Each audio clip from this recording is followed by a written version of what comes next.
Assalamualaikum warahmatullahi wabarakatuh. Jumpa lagi dengan Mimin di Ahmad Channel Indo. Di cerita kali ini Mimin akan menceritakan Ummul Mukminin Maimunah binti Al-Harith, istri Rasulullah SAW yang ke-11. Tanpa berlama-lama lagi, mari kita masuk ke alur ceritanya. Ummul Mukminin Maimunah binti Al-Harith bin Hazn Al-Hilali adalah wanita terakhir yang dinikahi oleh Nabi Shallallahu Alaihi Wasallam. Tidak banyak yang mengenal wanita bangsawan Bani Hilal ini. Sekarang mari kita mengenalnya karena ia adalah ibu kita, ibu orang-orang yang beriman. Nasabnya, Ummul Mukminin Maimunah merupakan putri dari Al-Harith bin Hazn bin Bujair bin Al-Hazm bin Ruwaibah bin Abdullah bin Hilal. Beliau lahir 29 tahun sebelum hijrah dan wafat tahun 51 hijriah, bersamaan dengan 593 Masehi dan wafat tahun 671 Masehi. Ibunya bernama Hind binti Auf bin Zuhair bin Al-Harith bin Hamatah bin Umair. Saudara kandung Ummul Mukminin Maimunah adalah Ummul Fadl Lubabah Al-Kubrah binti Al-Harith yang merupakan istri dari Al-Abbas bin Abdul Muthalib, paman Nabi Muhammad Shallallahu Alaihi Wasallam. Kemudian Lubabah As-Sughra Asma binti Al-Harith, ia adalah istri dari Al-Walid bin Al-Mughirah dan ibu dari Khalid bin Al-Walid Saifullah radhiyallahu anhu. Kemudian Lubabah As-Sughra menikah dengan Ubay bin Khalaf Al-Ajmi. Darinya ia memiliki anak yang bernama Aban dan selainnya. Saudari berikutnya adalah Izzah binti Al-Harith yang merupakan istri dari Ziyad bin Abdullah bin Malik. Mereka semua merupakan saudara seayah dan seibu Maimunah. Adapun saudarinya si ibu saja adalah Asma binti Umais yang merupakan istri dari Ja'far bin Abu Thalib. Ada yang menyatakan wanita yang memiliki menantu-menantu terbaik di dunia ini adalah Hind binti Auf bin Al-Harith, ibu dari Ummul Mukminin Maimunah radhiyallahu anha. Menantunya adalah Al-Abbas dan Hamzah, dua orang putra Abdul Muthalib. Abbas menikah dengan putrinya Lubabah Al-Kubra binti Al-Harith dan Hamzah menikah Salmah binti Umais. Mantu lainnya adalah Ja'far dan Ali, dua orang putra Abu Thalib. Keduanya menikah dengan Asma binti Umais. Pertama Asma dinikahi Ja'far setelah Ja'far gugur di perang Mu'tah, dan Asma selesai masa idahnya ia dinikahi oleh Abu Bakar As-Siddiq.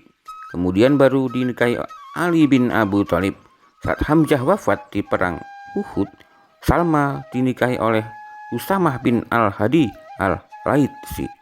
Dan menantu terbaiknya tentu saja Rasulullah Shallallahu Alaihi Wasallam yang menikahi dua orang putrinya. Pertama, Ummul Mukminin Zainab binti Huzaimah radhiyallahu anha. Setelah ia wafat di masa berikutnya, Rasulullah menikah Ummul Mukminin Maimunah binti Al-Harith Al-Ashami. Kalau hanya melihat dari sudut duniawi, kedudukan, nasab dan ketokohan, tentu nama Al-Walid bin Al-Mughirah, ayah Khalid bin Al-Walid, akan menjadi pelengkap betapa menterengnya menantu-menantu Hindu bin Auf. Namun sudut pandang ukhrawi lebih kita kedepankan, sehingga tak menjadikan Al-Walid sebagai tambahan kemuliaan untuknya. Allah Ta'ala berfirman tentang nilai seorang yang kafir. Mereka itu orang-orang yang telah kufur terhadap ayat-ayat Tuhan mereka dan kufur terhadap perjumpaan dengan Dia. Maka hapuslah amalan-amalan mereka, dan kami tidak mengadakan suatu penilaian bagi mereka pada hari kiamat. Quran Surat Al-Kahfi ayat 105. Kemuliaannya, Ummul Mukminin Maimunah binti Al-Harith dihormati oleh istri-istri yang lain karena ia adalah saudari dari Ummul Fadli, istri paman Nabi Al-Abbas bin Abdul Muthalib radhiyallahu anhu.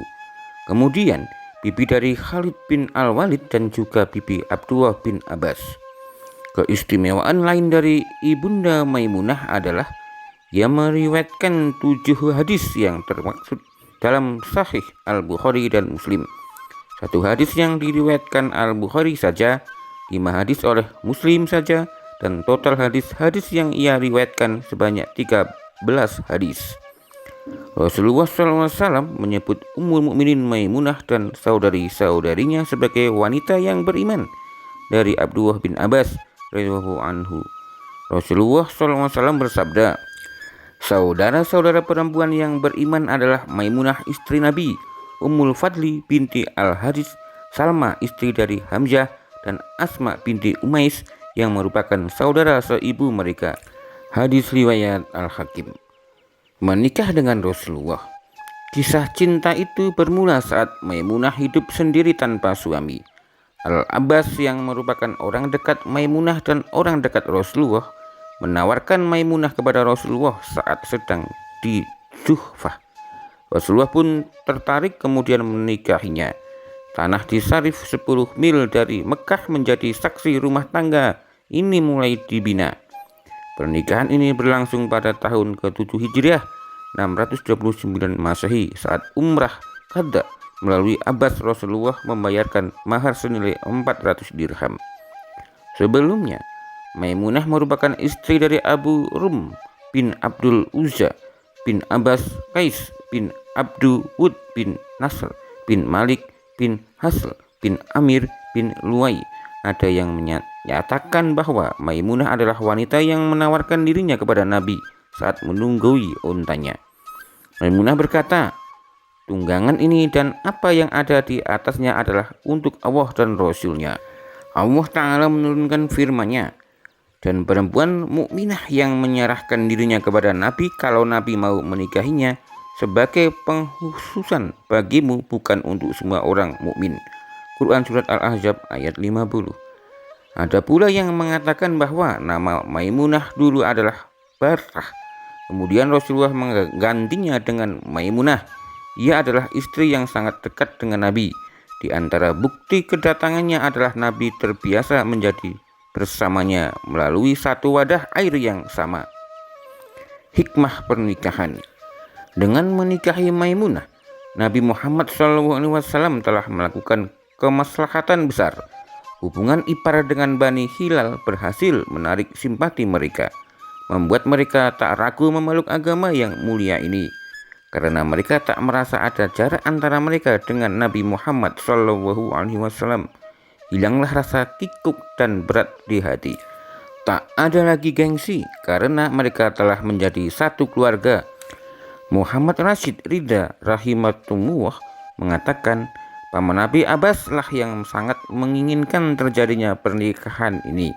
Ditambah lagi Maimunah merupakan saudari istrinya Lubabah Al-Kubra Ummul Fadli yang mengikatkan keduanya atas izin Ummul Fadli. Sekiranya Abbas tidak melihat adanya maslahat besar dari pernikahan ini, tentu ia tak akan begitu perhatian terhadap hal ini. Di rumah tangga Nabawi, Ibnu Hisham mengatakan Maimunah menyerahkan urusannya kepada saudarinya Ummul Fadli. Lalu Ummul Fadli membicarakannya dengan suaminya Abbas. Sampai akhirnya Rasulullah menikahinya dan memberi mahar sebanyak 400 dirham. Ada pula yang mengatakan Maimunah langsung yang menawarkan dirinya kepada Nabi. Kemudian Allah Ta'ala menurunkan firman-Nya, dan perempuan mukminah yang menyerahkan dirinya kepada Nabi kalau Nabi mau menikahinya sebagai pengkhususan bagimu, bukan untuk semua orang mukmin. Quran Surat Al-Ahzab ayat 50.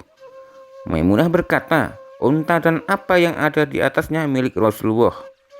Dengan menjadi istri Rasulullah SAW, Maimunah binti Al-Haris radhiyallahu anha bergabung dengan istri-istri yang lain. Mereka sama-sama memiliki peranan dalam penyampaian kehidupan Rasulullah kepada umatnya. Bagaimana firman Allah Ta'ala, dan ingatlah apa yang dibacakan di rumahmu dari ayat-ayat Allah dan hikmah sunnah nabimu. Sesungguhnya Allah adalah maha lembut lagi maha mengetahui. Quran Surat Al-Ahzab ayat 34.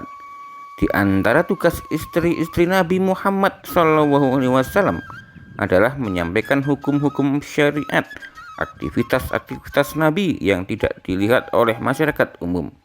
Mereka menyampaikan bagaimana Nabi mandi dan berwudu, apa yang dilakukan Nabi sebelum dan saat tidur, juga saat bangun dan dari tidur, saat masuk dan keluar rumah, dan hal-hal lain yang tidak bisa diketahui secara detail kecuali oleh istri-istri beliau radhiyallahu anha. Merekalah yang senantiasa bersama Nabi saat di rumah. Wafatnya Ummul Mukminin Maimunah binti Al-Haris radhiyallahu anha wafat di daerah Sarif, sebuah tempat antara Mekah dan Madinah, tempat pertama ia membangun rumah tangga dengan Rasulullah Shallallahu Alaihi Wasallam. Beliau wafat pada tahun 51 Hijriah atau 671 Masehi sebagaimana yang dikuatkan oleh Ibnu Hajar dan selainnya. Saat wafat usia beliau adalah 80 atau 81 tahun. Demikian kisah Maimunah binti Al-Haris, istri Nabi yang terakhir atau yang ke-11. Jika ada salah Mimin dalam menyampaikan, Mimin minta maaf. Mimin akhiri, Assalamualaikum warahmatullahi wabarakatuh.